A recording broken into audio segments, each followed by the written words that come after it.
I run a healthy food company, a lifestyle company. It incorporates healthy food and a lifestyle clinic. Now, it might sound strange. A lifestyle clinic is a place where people who have chronic illnesses like diabetes, hypertension, they can come in and see a doctor, and they're not placed on medications. They can undergo lifestyle changes, food modifications, exercises, and that can improve their health status.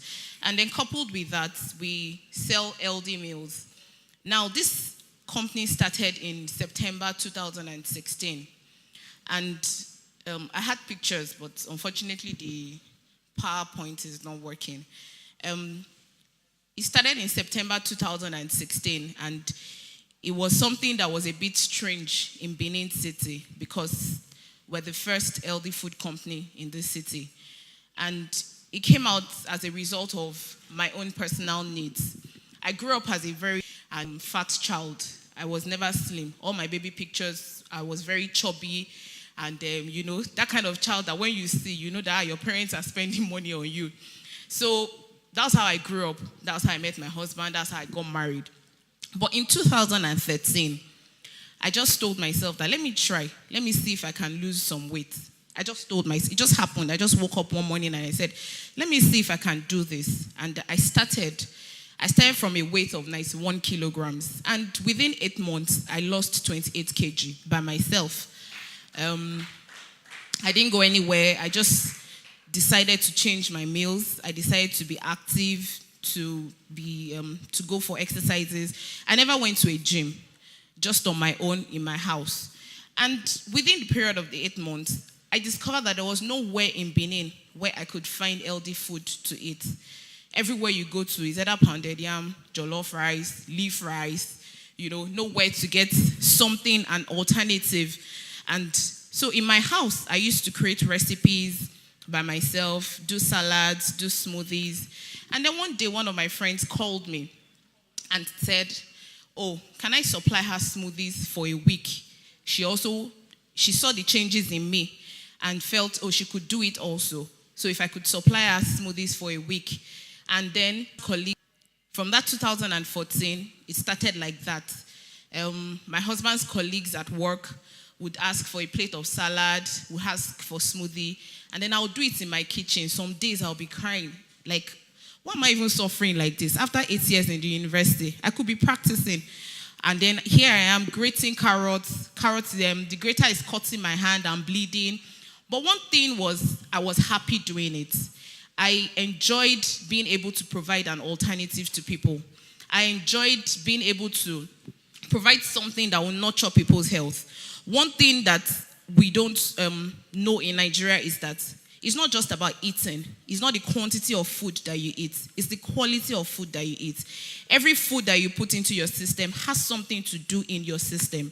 So if you're not giving your system the right thing, you think that you're enjoying the food, but you're damaging your system unknowingly. So I was happy creating meals that could help people to nurture their health, that could help people to keep their weight, be fit, and all of that. So I continued doing that from 2014. I wasn't working then in a hospital.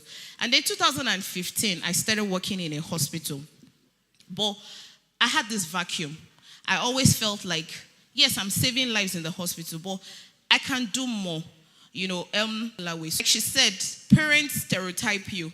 They expect you to fit into a particular way. Society expects you to fit into a particular. You're a doctor, and the only thing you're expected to do is wake up, go to the hospital, and treat patients. But if you look deep down within you, there are other things that you can do.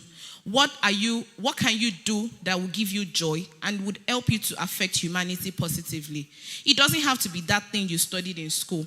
It doesn't have to be what everybody expects you to do.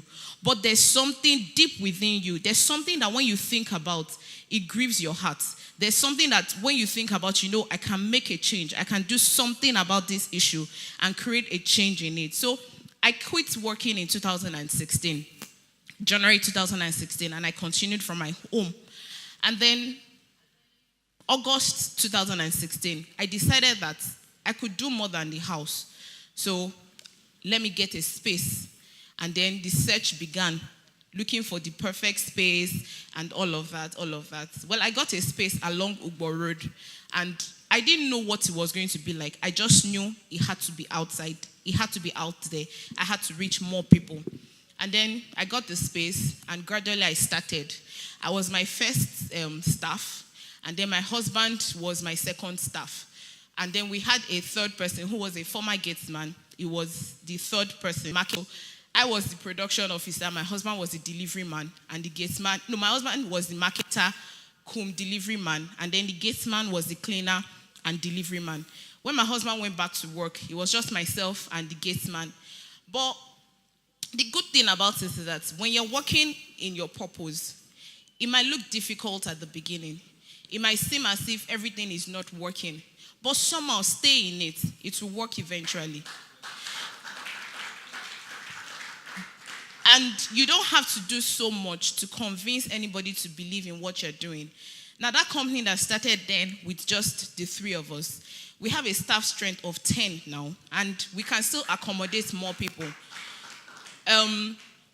It started with just a few products. Now we have, a large number of product ranges, all natural products, and we try every day to satisfy all our customers. That means that the demand is more than the supply. Now, I'm not saying this because I just want to come here and tell you, okay, I'm doing a business and it's working. But I'm telling you so that whatever it is that you set to do, whatever it is that you set your mind to do, at the beginning, people might not believe in you. At the beginning, people might think that you're just wasting your time. But stay in it. It will work out eventually. I had a tough time with my parents, especially my mom, mama doctor. And then you are there, you are saying you are selling salad. How will she tell anybody? But when she saw that I wasn't giving up. And then one day, I had this interview. Some people called me from Lagos, and I had this interview. And then they showed me on Africa Magic Showcase. And I had an interview in the Guardian. And then a friend called her. And then she called me and said, Tolu, they said they saw you on TV. I said, yes. She said, this thing is serious. So I said, that's how we saw it. Though. It didn't take much for her to now say, okay, what do you need? How can I help you? If I ask her to help me to do something, she doesn't complain again because she can see that what you're doing is making sense. And she can see that I'm convinced about what I'm doing and I'm staying in it. Now, in all of this, I have learned some lessons and I would like to bring it to everybody's attention. First is that when you're creating something or when you're doing something, you have to be consistent in it. There are days that when I first started, I'll go to work and nobody might come and buy anything. It might just be some of our friends, personal friends. I think those days you just think that let me just help this girl so that she won't be miserable. Mr. Chris's wife was very supportive. But you have to just call me and just send and say, okay, I'm coming for salad or something. But you have to be consistent. Whether it's making sense the first day and it's not making sense the second day, be consistent. I always showed up at work at 7 a.m. every day. It didn't matter whether somebody was there or there was nobody there. 7 a.m., I am there. And when you come in, when you call at 8 o'clock, I'm ready to take your order. When you come in, I'm ready to make your smoothie. I have one of my customers here. So, and I close, then we're closing by 7 p.m. Some days I don't leave there until 10 p.m. But every day I was always there. So you have to be consistent. That's the only way you can convince people that you are very sure of what you're doing and you're passionate about what you're doing. It might not be business. It might be an article, it might be a job, it might be something. Whatever it is that you want to do, you have to be consistent. Then secondly, you have to be innovative. Don't follow the crowd. Don't say, I want to do this because this person is doing it.